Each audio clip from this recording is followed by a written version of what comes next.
So you may have recently heard about the term highly sensitive person or sensory processing sensitivity and wondered what this is and if it's a real thing. And although it's not an official psychological diagnosis, it is indeed a real phenomenon. And there's been research as well as brain studies done on this. And what they've discovered is approximately 20% of the population can be categorized as highly sensitive or having a sensory processing sensitivity.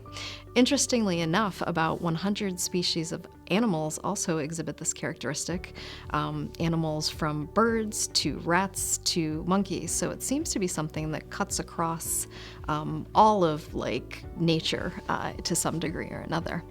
And when I think about a person who is highly sensitive or has sensory processing sensitivity, they're essentially more attuned to the subtleties of what's around them, and especially to other people, than the average person is.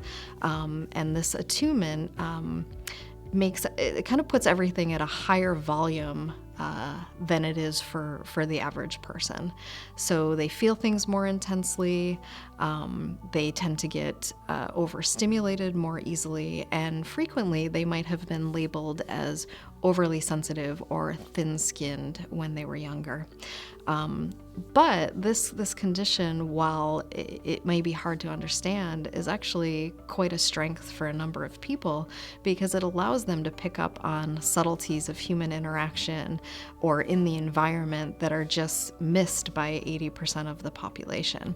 And in fact, many artists, counselors, and other helping professionals are highly sensitive people, and this is why they go into something that allows them to use the higher degree of empathy and awareness and attunement that they have. So people who are considered highly sensitive or have sensory processing sensitivity have a number of traits in common. And we're going to just take a moment to talk a little bit about those.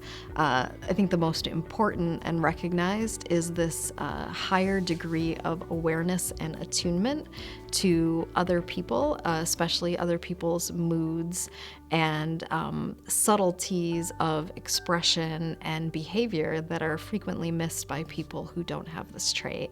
And with this increased sensitivity can also be an increased sense of empathy, which is a really positive social trait to have.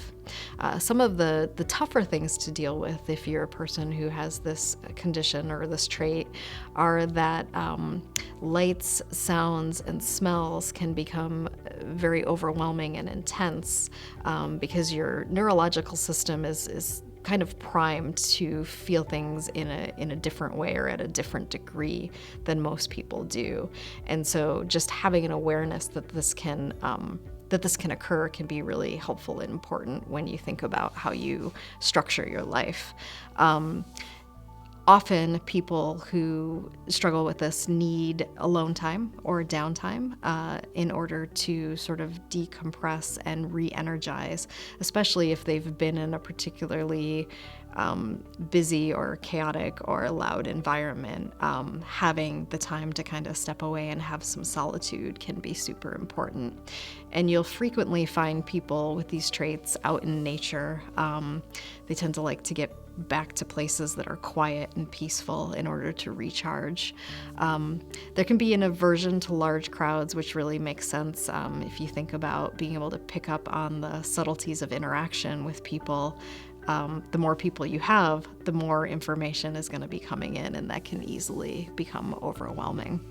I think the one caution for people who have this actually pretty wonderful trait is just that if there's not a strong effort to learn how to do really good self-care, you might have a tendency to want to numb out in some way, and you might be prone to secondary depression or anxiety or substance abuse. So it's a trait that definitely is more positive in so many ways, but working with somebody and learning how to use it to your best advantage is highly recommended.